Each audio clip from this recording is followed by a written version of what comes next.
This is CGTN, China Global Television Network.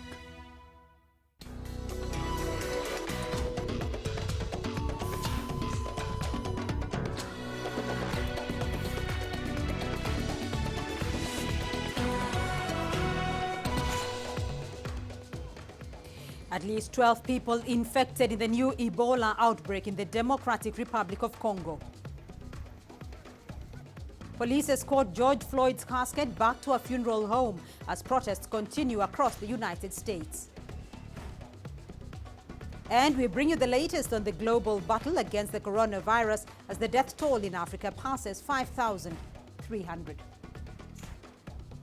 This is CGTN. Welcome to Africa Live with me, Beatrice Marshall, in Nairobi. Also coming up on the program.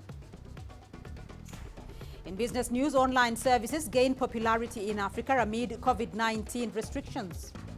And in sports, Timothy Cheruiyot set to lead the Kenyan team in a virtual 2,000 meters exhibition race. And we begin this hour in Iran. Authorities say they're going to execute a man who allegedly leaked information to foreign intelligence, which led to the killing of a top Iranian commander. Tehran has identified the man, Mahmoud Mousavi Majid, as an Iranian citizen who, it says, worked as a spy for the United States Central Intelligence Agency and Israel's Mossad spy agency. Qasem Soleimani was killed by a U.S. drone strike in Iraq in January.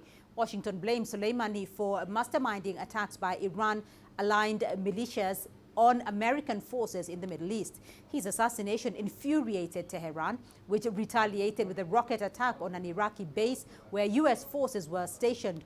No troops were killed, but hundreds were later diagnosed with traumatic brain injury. And still in Iran, and the United States has warned of punishment for any country, business or person dealing with the country's top shipping company. Washington has accused the firm of transporting sensitive cargo and aiding Iran's ballistic missile program. Tehran insists this is legal as UN Security Council resolutions ban only nuclear-related activity. Sanctions came into effect on Monday against the Islamic Republic of Iran shipping lines, as well as its Shanghai-based subsidiary, eSail. Well, let's go to the Democratic Republic of Congo, where up to 12 people have been found to be infected with Ebola. The new outbreak of the deadly disease was detected a week ago in the northwestern city of Mbandaka in Equator province. The World Health Organization says 6 people have died from the disease so far, and 300 people have been vaccinated. The city of Mbandaka sits on the Congo River, close to the border with the Republic of Congo. Genetic sequencing of the Ebola virus by Congo's Biomedical Research Laboratory showed the new outbreak is likely to have started as a spillover event, a transmission from an infected animal. Let's go now to our correspondent, Chris Ochamringa, for more details. He's joining me live from Kinshasa. Chris, so how much do we know about the new Ebola patients and how are they doing now?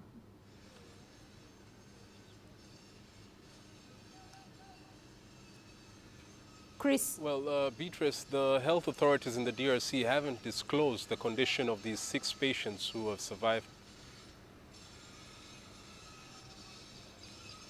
Beatrice, the health authorities in the DRC haven't disclosed the condition of the 6 patients who are still getting treatment from this Ebola outbreak. But what we know is that the other 6 who died between 18th and 30th of May. The disease was only declared, the country only confirmed the Ebola outbreak on the 1st of June. And so the key issue there was that the people who had got infected were taken in for treatment very late, which is a very critical thing in treating Ebola. So the health officials in the DRC, the Minister of Health and other international aid agencies are all in Mbandaka city trying to work with the government to ensure that these people are cured and also the disease does not spread to other parts of the country. Beatrice? Well, health officials are looking at vaccinations to stop the new outbreak in the northwest. What more do we know about the fight to contain the virus there?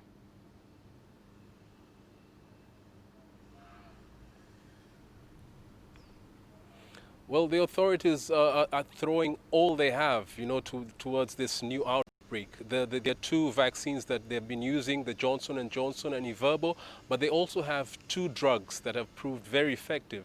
There's one called REGN-EBR and MAB-114. These drugs were developed by American scientists in 2019, and they proved very effective. Scientists say they have a 90%, people who have Ebola have a 90% chance of surviving. And so they're also using that and as well as advising people to follow the health guidelines like hand washing, keeping away from people who have symptoms of Ebola. And so all these issues, are being used to try and stop the spread of this disease.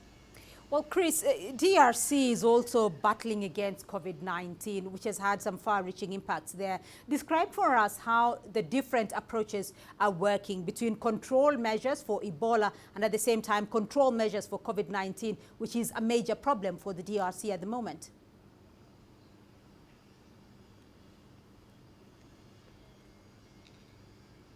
That's right, Beatrice. It's a very big problem. One of the big differences between these two control measures is that, in Ebola, people are allowed to move around, to go and shop and do other things because the disease can only be contracted when you come in contact with the bodily fluids or saliva of a person who has Ebola.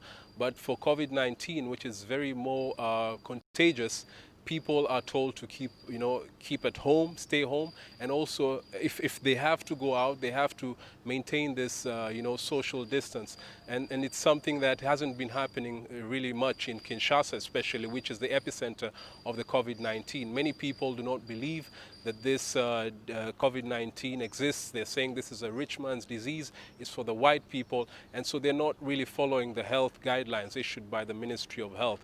Another difference is in the treatment. You see, like we mentioned earlier, Ebola has there are two vaccines that are being used to prevent the spread of Ebola, and there are also two drugs that are being administered to patients. But COVID-19 hasn't got any vaccine yet. What people here are using, the health authorities here are using, is chlorine and other drugs, to try and keep these people alive. But basically, the two diseases are all about, hygiene measures. So health workers have been urging the public to follow these hygiene measures, constantly washing their hands, keeping a safe distance to ensure that, they don't contract this disease. Another difference is also in the way that the health teams have been conducting, going out to try and treat people. In the Ebola outbreak, especially in eastern DRC, North Kivu, which has more than 100 armed groups, there were so many attacks against health workers and health facilities. So the government and the UN peacekeepers decided to, send in troops to accompany these health workers who would go out, to reach out to people, to conduct tests, and also to sensitize them about how to prevent, contracting the disease. But for COVID-19, especially this new outbreak in Bandaka, which has doesn't have any rebel activity going on, health workers, are going out, sensitizing people, because this area had an outbreak in 2018. That was the 9th Ebola outbreak in the DRC. And so there's not much resistance as was seen in other parts of the country. Beatrice? All right, Chris Ochamringa joining us there with an update on the health situation in the DRC. Thank you. Now, in Nigeria, health officials are reporting that almost 60% of mystery deaths reported in Kano State are linked to the coronavirus pandemic. A total of 979 people have died recently in 8 municipal local government areas. This was at a rate of 43 victims per day, the typical rate being roughly 11 deaths in 24 hours. A team sent to investigate the deaths in the northern state filed these numbers after conducting autopsies. Authorities are now saying that the cause of the sudden spike may have been triggered by COVID-19 in the face of pre-existing conditions in the patients. The peak occurred in mid-April. However, by May, the death rate had returned to normal. Kano State entered a lockdown in April to curb the spread of coronavirus and was expected to ease restrictions this month.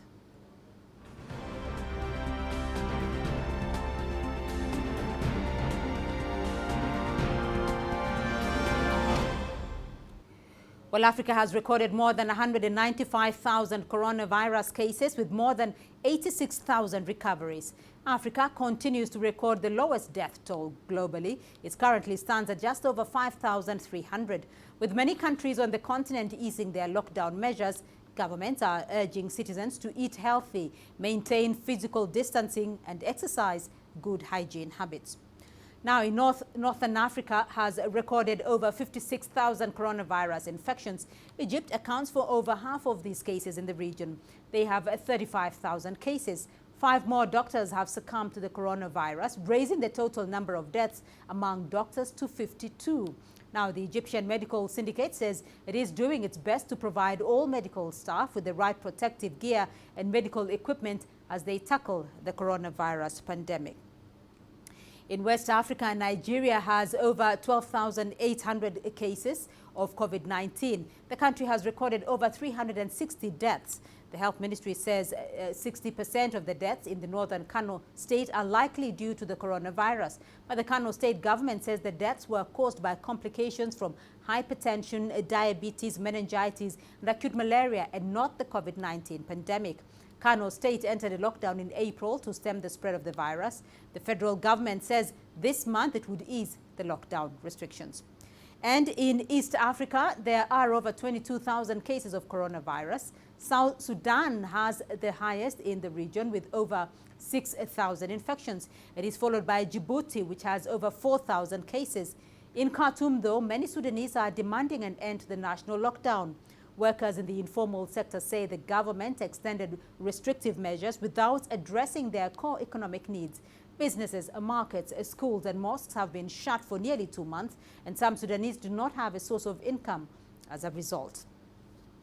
The Central African region has recorded over 20,600 cases of COVID-19, with Cameroon, which has over 8,000 infections, having the highest number of cases there. Cameroon has eased its coronavirus restrictions and allowed airports, schools, bars and restaurants to reopen. The government is being accused of taking the pandemic too lightly and putting the population in harm's way. Now let's take a closer look at the Southern African region, which has over 53,000 cases. South Africa has the bulk of those figures with over 50,000 infections. Health Minister Zweli Mkhize says the total number of deaths is 1,080. President Cyril Ramaphosa says more than half of the cases have been seen in the past 2 weeks following the easing of restrictions.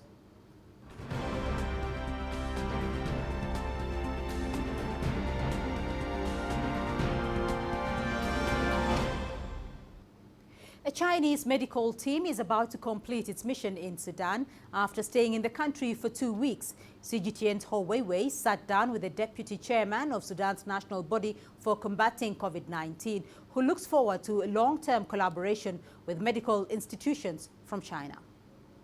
The majority of the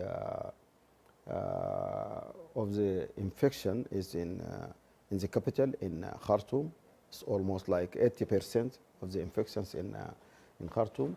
We appreciate very much the visit of this medical team and their intention to help our people, and also the donation which they bring.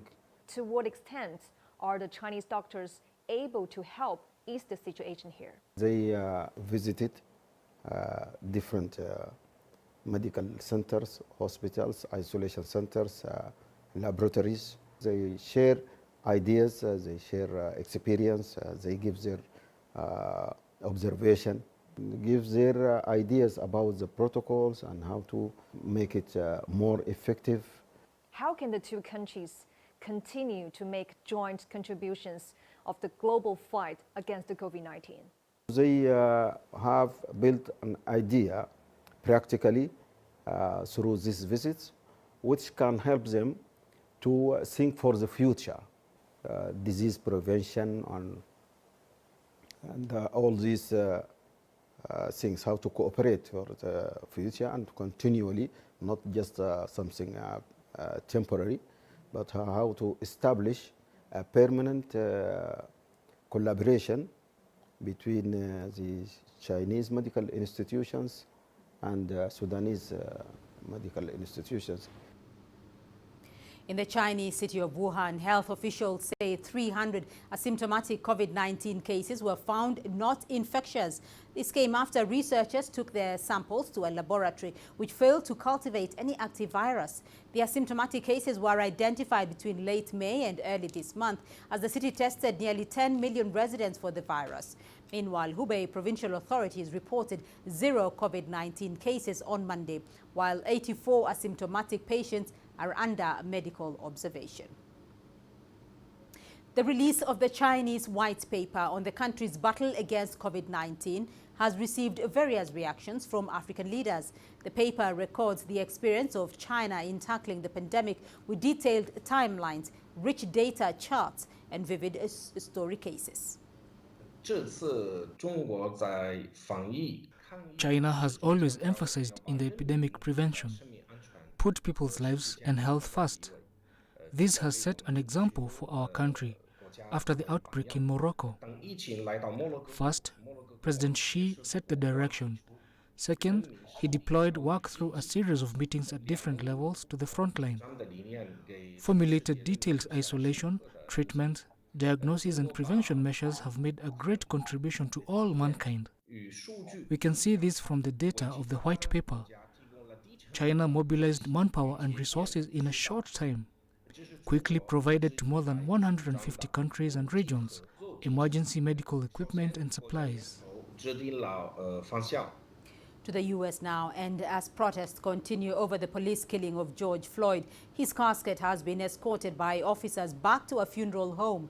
It follows a public memorial on Monday where thousands of people paid their respects at a church in Floyd's hometown of Houston. A private funeral service will be held on Tuesday, and the 46-year-old will reportedly be buried next to his mother.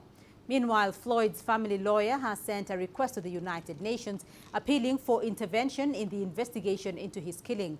Floyd's death has led to global rallies calling for an end to systemic racism and police violence. The former police officer accused of killing George Floyd made his first court appearance on Monday via a video call. Derek Chauvin was filmed pressing his knee on Floyd's neck for more than 8 minutes as he begged for his life. CGTN's Dan Williams with a story from Minneapolis. 2 weeks to the day since George Floyd's death, the now former police officer Derek Chauvin appeared in court for the first time by video link. Appearing in an orange prison uniform and handcuffed, the court appearance took around 10 minutes. The judge set his bail at $1.25 million, or $1 million if Chauvin agrees to conditions. They include surrendering firearms, having no contact with the Floyd family, and not leaving Minnesota without permission. Lawyers left without comment. If we don't get no justice, they don't get no peace. But protesters here and across the country have been making their voices heard. Justice for George Floyd is just not just charge. Charge does not mean conviction. We want him convicted at the highest extent of the law, at the full extent of the law. George Floyd died 2 weeks ago to the day. Chauvin was videotaped pressing his knee into Floyd's neck for almost 9 minutes.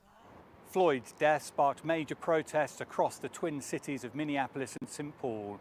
Some turned violent with attacks on businesses and buildings. But the protests also brought a wider call for action against police brutality and change, which has since gone nationwide. 3 other police officers have also been charged with aiding and abetting Floyd's death. Chauvin and the other officers will appear in court on June 29th. Dan Williams, CGTN, Minneapolis. South Africans have been marching in solidarity with global protests following the murder of George Floyd in Minneapolis. Anti-racism riots have been taking place in cities across the country, such as Pretoria, Johannesburg, Cape Town and Durban. People from all races took part in the peaceful demonstrations while observing social distancing rules. The gatherings were at United States embassies or consulates. They say they want to show the U.S. government that Black lives matter while urging unity against racism. Regardless of the city, all protesters did the same thing. South Africans knelt on one knee during a moment of silence lasting for 8 minutes and 46 seconds. This was symbolic of the time that George Floyd was suffocated while in police custody. We are telling them they must stop. we are human beings. We should be treated the same. Main reason why I'm here for the world. I want the world to realize that we are also important. Our lives matters in all the aspects of life, be it economy, be it socially. That's the main reason that we are here. You're watching Africa Live, still ahead on the program. Poachers kill at least 6 elephants in one day in Ethiopia. And we highlight the plight of migrant workers trapped in Lebanon as street protests continue.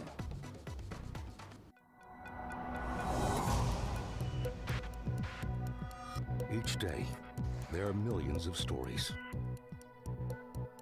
Each one can open new perspectives, new possibilities.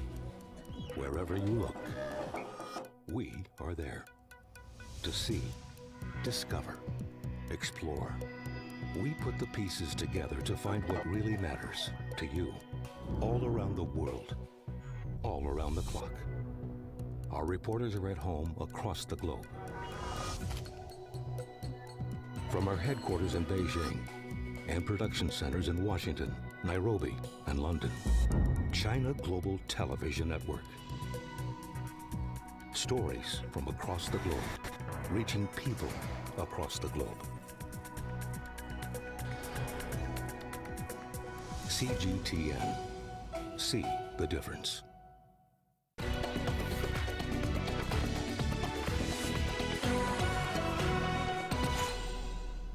To Hong Kong now, and Chief Executive Carrie Lam has spoken to the media on the one-year anniversary of the start of mass protests in the city.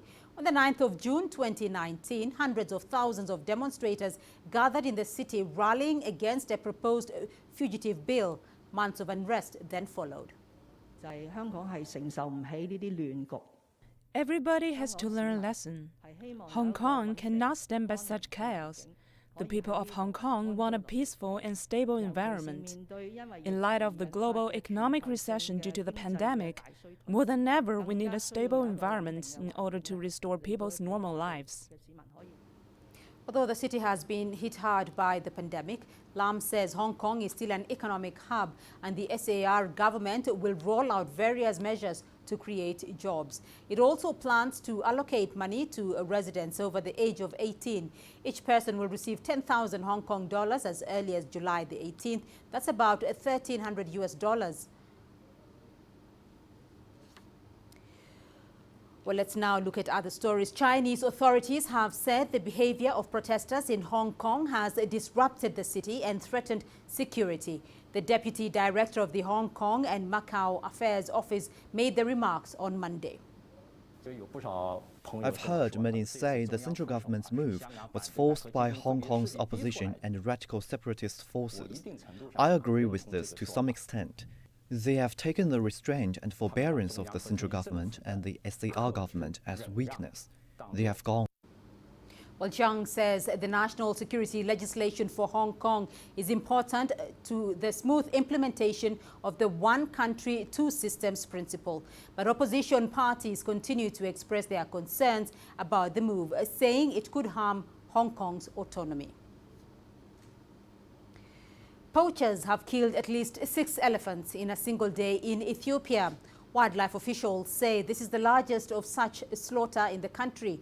The elephants died after they went in search of drinking water in the southern part of the Mago National Park.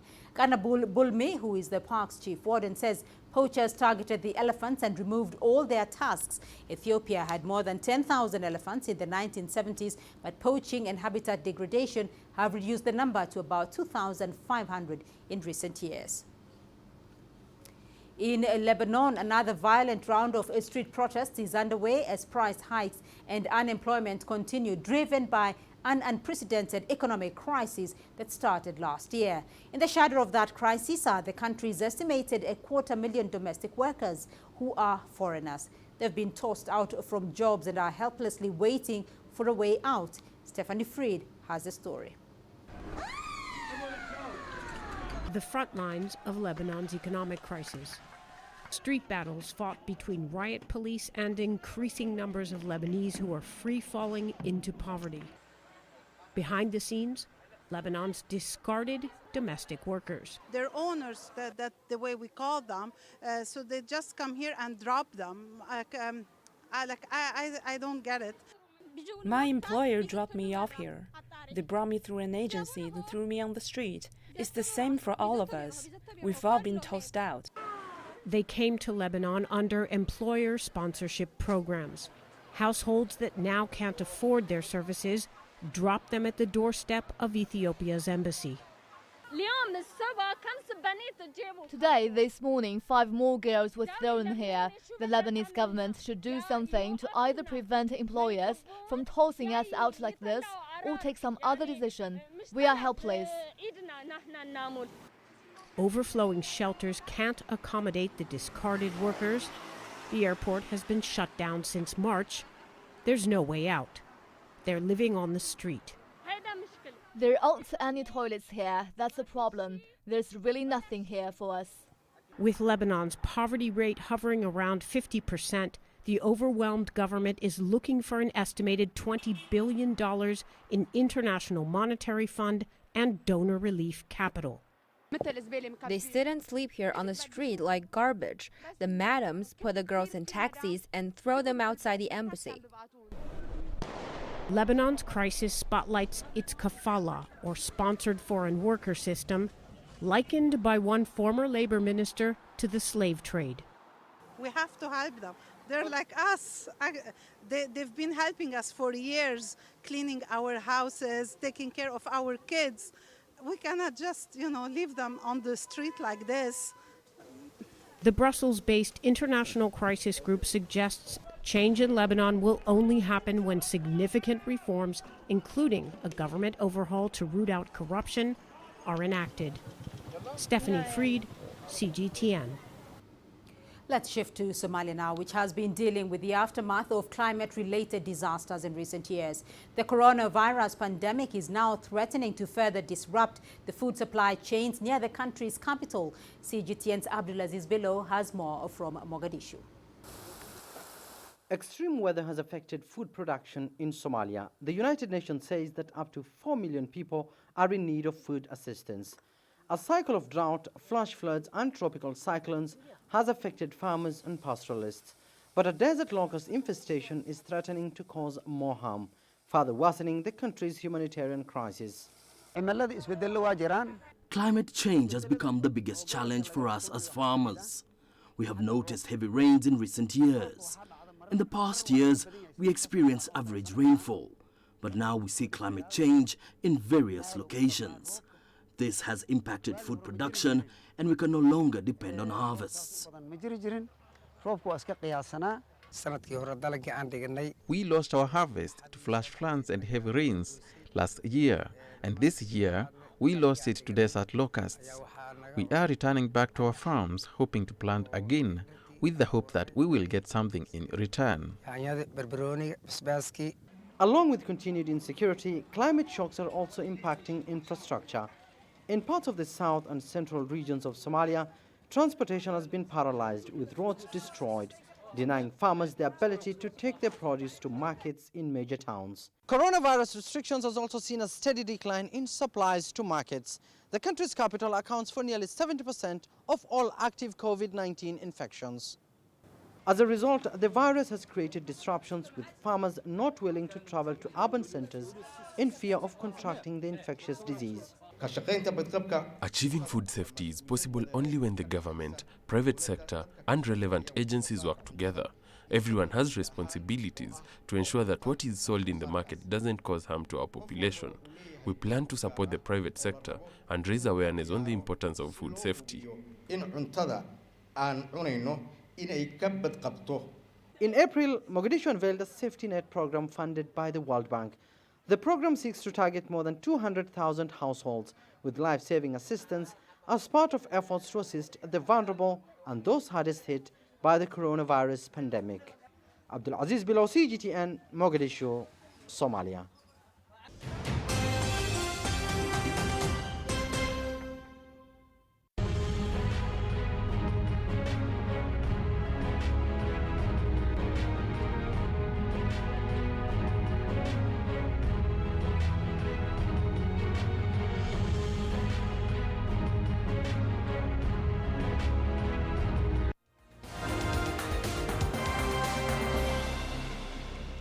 Here's a quick recap of our headlines this hour. In the Democratic Republic of Congo, up to 12 people have been found to be infected with Ebola. The new outbreak of the deadly disease was detected a week ago in the northwestern city of Mbandaka in Equator province. The World Health Organization says 6 people have died from the disease so far and 300 people have been vaccinated. In Nigeria, health officials are reporting that almost 60% of mystery deaths reported in Kano State were linked to the coronavirus pandemic. A total of 979 people are said to have died recently in 8 municipal local government areas. The peak occurred in mid-April. And in the U.S., as protests continue over the killing of George Floyd, his casket has been escorted by police officers back to a funeral home. It follows a public memorial on Monday where thousands of people paid their respects at a church in Floyd's hometown of Houston. A private funeral service will be held on Tuesday, and the 46-year-old will be reportedly buried next to his mother. And those are our top stories this hour.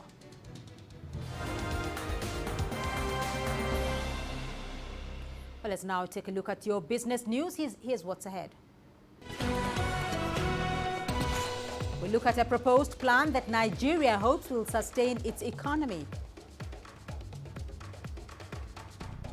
And online services gain popularity in Africa amid COVID-19 restrictions.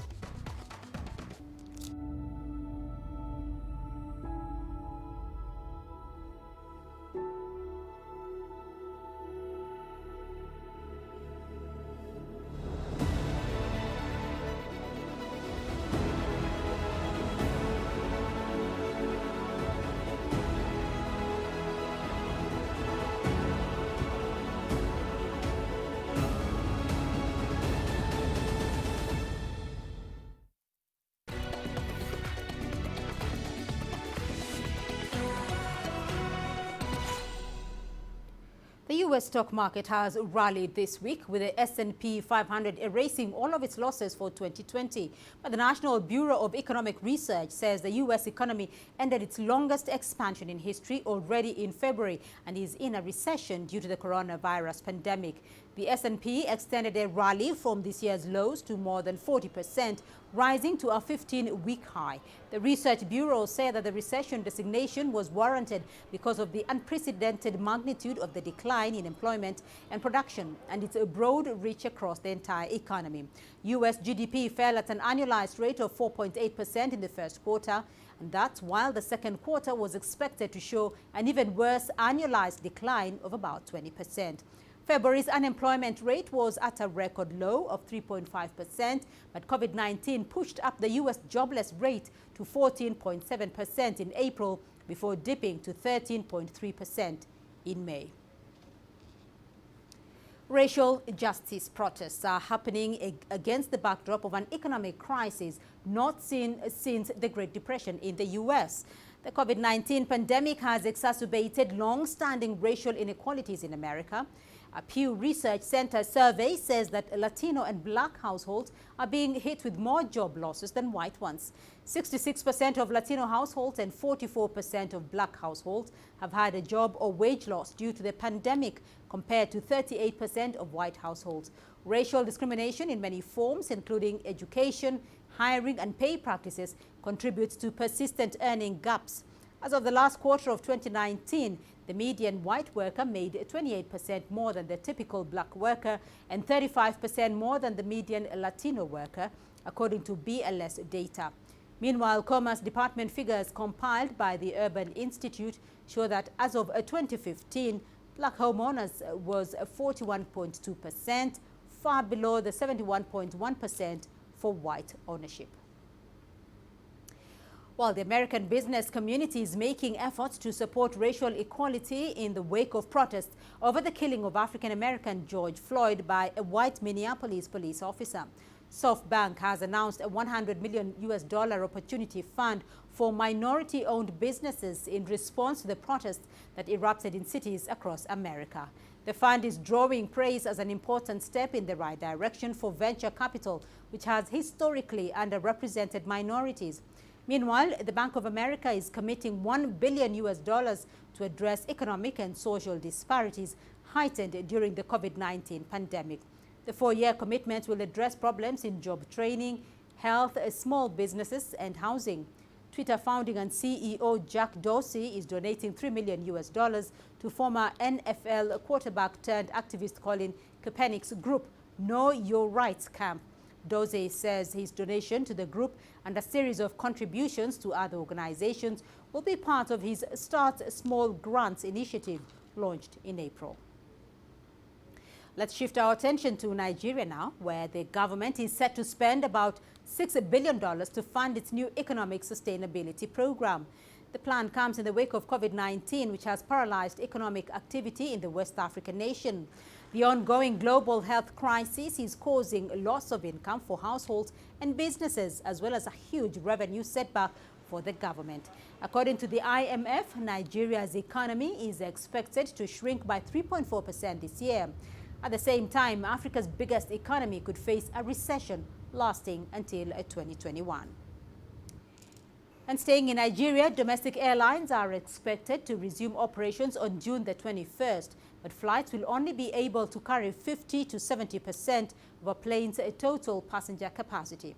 CGTN's Deji Badmus has more on how this new coronavirus restrictions will affect the country's aviation sector. Over 120 aircraft have been grounded at airports across Nigeria for months now as a result of the country's COVID-19 lockdown. For an aviation industry player like Gabriel Olowo, who heads a body of aviation experts in Nigeria, the announcement of the resumption of operations is a very cheering news. We've been strategizing, especially on how not to spread the virus. From all stakeholders, the airport, the ticketing office, the customs, immigration, and all that are involved, in the value chain. We've been talking. And I think we have templates on ground. What we need to do now is to walk the talk. Let's now see how ready we are to experiment the challenges of COVID.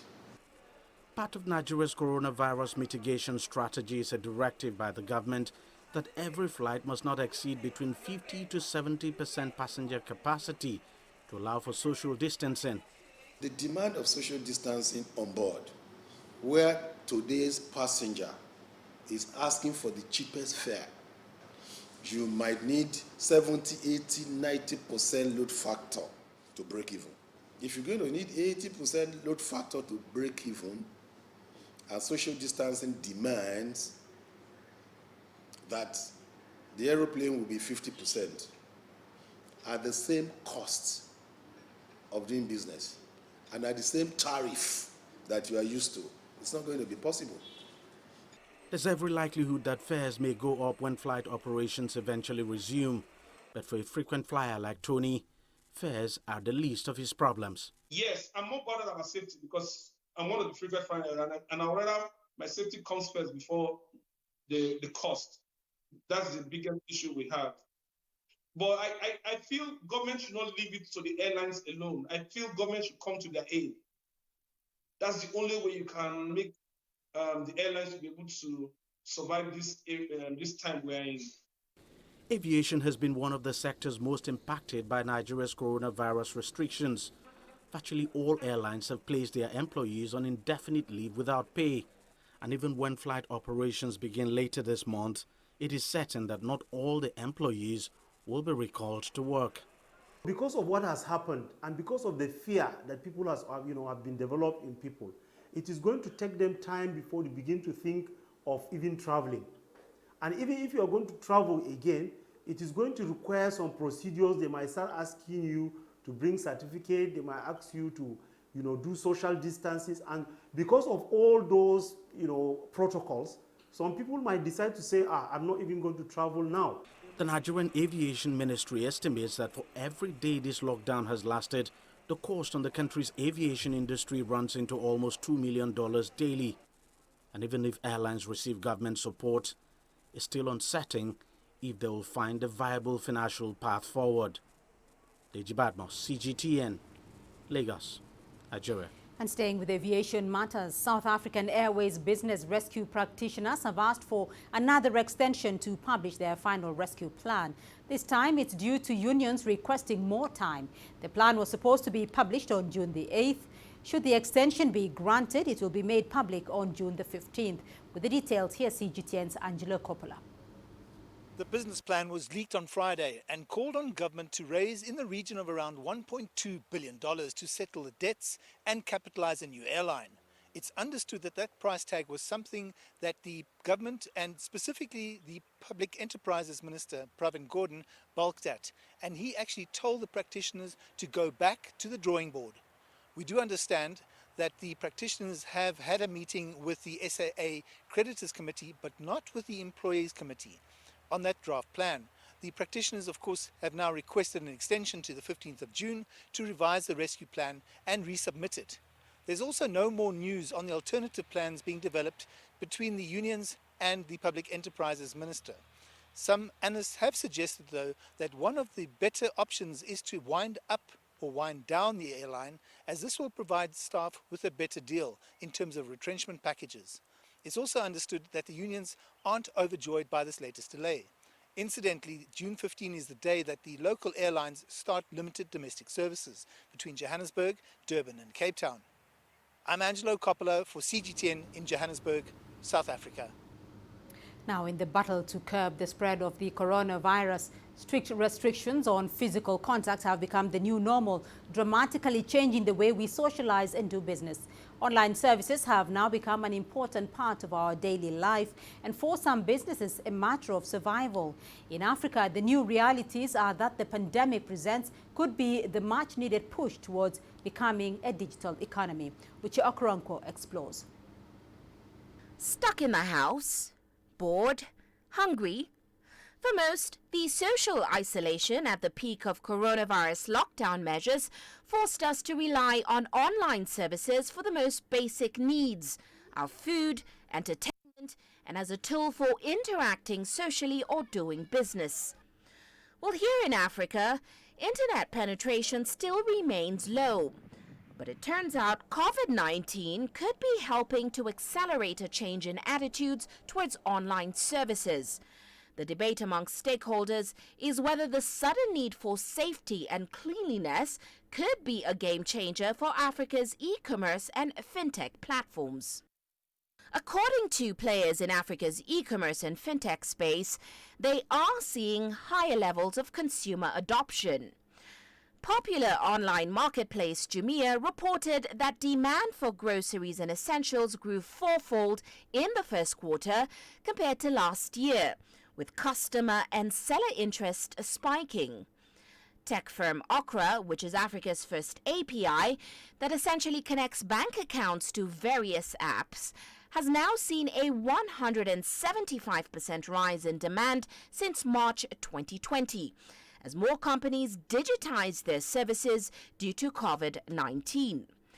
In May this year, a survey by MasterCard found that 70% of respondents in the Middle East and Africa now say they are using some form of contactless payment and plan to continue to do so post-COVID-19. Daniel Yu founded SocoWatch, a B2B e-commerce platform in East Africa that supplies informal shops and kiosks in low-income communities with various products. He says he's now signing up more shop partners and reporting a higher share of stock in local shops compared to traditional suppliers. We've already seen a significant growth in our volumes over the past 2 months. At the same time, though, we have seen some struggles with shops in different countries, in different communities. For example, in Uganda and Rwanda, which were under strict lockdown for most of April, we found that shops were actually decreasing their average purchases as a result of the drop in incomes in those communities. At the same time, what we've actually seen is even when shops are dropping their purchases overall, we as a supplier, SocoWatch as an e-commerce provider, their company, have actually increased our share of supply within those businesses. An interesting twist is that SocoWatch is now using its network of shop owners, as well as its technology, to distribute e-vouchers to families in need during this pandemic. So families are able to receive a SMS voucher that notifies them that they have $15 to go spend at a local retail shop to buy essential goods. When the families go to those are stores that are already using SocoWatch's technology and platform to get the goods for their shop, and they're able to actually verify and redeem that Soco cash that's being spent at their shop. While Africa's consumers have begun to rely more on digital tools during this pandemic, even after lockdown measures ease, have those services become important enough to engineer a massive shift in social behavior on the continent and revolutionize its e-commerce and fintech space? I know people have seen the miracle and the magic of tech and what it's done, but I think it's too preposterous to think that it's going to overwhelm and overhaul industries that have been there. Well, that might actually happen, but I don't see that in the foreseeable future. Just looking at the trends, for instance, let's look at example of e-commerce, for instance, and the Jumias, for example, and what they've been able to do. I think that in itself has demonstrated that there is room for that particular service to exist, and I think perhaps we might see more different flavors of the same tech going forward. There's another open space, especially on the unbanked population or part of the population that is still unresolved. With physical distancing measures likely to remain in place in different forms, the world has shifted towards a new reality. No one is sure what the future could look like, and that could mean an abundance of post-pandemic opportunities for Africa's digital economy. Uchio Koronkwo, CGTN Africa. And let's now take a look at your sports news. Here's what's ahead. Timothy Cheruiyot is set to lead Team Kenya in a virtual 2,000 meters exhibition race. The greatest journeys, the greatest sights, the greatest adventures. Here in Panata, this weir allows the locals to walk on water. We're far more than just TV news. We're your passport to the wonders of Africa. To bring you stories of struggle, survival and hope.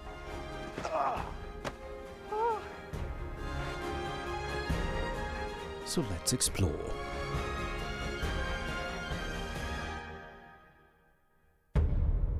CGTN.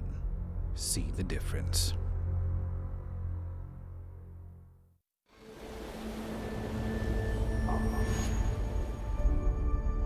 How would you create your legend? On the fields, on the tracks, in the arenas of Africa. Were you born to be a player? Could this moment be yours?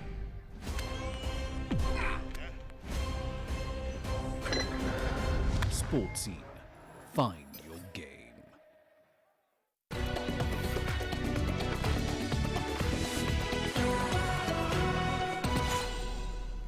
The world men's 1500 meters champion Timothy Cheruiyot will lead a team of 5 Kenyan runners in a virtual 2,000 meters exhibition race as part of the Impossible Games, a behind closed doors Oslo Diamond League event on Thursday. The Kenyans, who will be running in Nairobi, will compete against a squad led by the trio of renowned Norwegian Ingebrigtsen brothers Jacob, Philippe and Henrik in Oslo. CGTN's Mohammed Abubakar tells us more. Rongai Athletics Club, home of Kenyan world men's 1500-meter champion Timothy Cheruiyot, has stepped up training for the delayed start of the international outdoor athletics season in August. But ahead of the resumption of post-COVID-19 competition, they have accepted a virtual challenge from the Norwegian trio of Ingebrigtsen brothers. Meetings nowadays are on virtual. Nobody goes to the boardroom. But what happened with the sports? So we are trying a different normal by having a virtual competition, competing at different stadiums. Dubbed the Impossible Games, the Maori Plant Memorial Race on the 11th of June will see Team Chariot run behind closed doors at the Nyayo National Stadium in Nairobi to take on the Ingebrigtsen brothers, who will be running in Oslo, Norway, in a virtual 2,000-meter race. We're going to be running without fans in the stadium. That's one challenge. We're also going to be running at a very high altitude here in Nairobi compared to them in Oslo. But we always believe in our training, and we're very confident we'll overcome all these challenges. Coach Bernard Oma relishes the middle-distance rivalry between his Chargers and the Ingebrigtsen brothers, Jacob, Philip and Henrik, and says their threat should not be underrated. History doesn't forget. We've done a lot of competitions with the Norwegian brothers. Right from under 18, he was beaten by George Manangoi.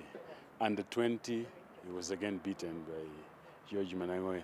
The Diamond League, Timothy has been winning since 2016. The World Championship, we won again. This is the same people we are competing with. That doesn't mean that they can't beat us, but they have to dig very deep. Chariot is excited to be running alongside close friend and training partner, the 2017 World 1500-meter champion Elijah Manangoi, who will be returning to the track for the first time since his lengthy injury layoff. I believe in my team. First of all, I'm so happy that Elijah Manangoi is back. He's recovered very well from his injury and looks very strong. I also have Edwin Melly, who has been in camp for 3 months. So he's in good shape, and the whole team is in great shape, really, including the pacemakers. June 11th will witness a unique race here at the Nyayo National Stadium as the two teams compete thousands of miles apart. For the men's 1500-meter world champion Timothy Chariot and his team, this will be another perfect opportunity to remind the Norwegian Ingebrigtsen brothers and the world that this event still belongs to Kenya. Mohamed Abubakar for CGTN, Nairobi. Lamine Diak, the former head of the World Athletics governing body, arrived in court in Paris on Monday to stand trial on charges of corruption, money laundering and a breach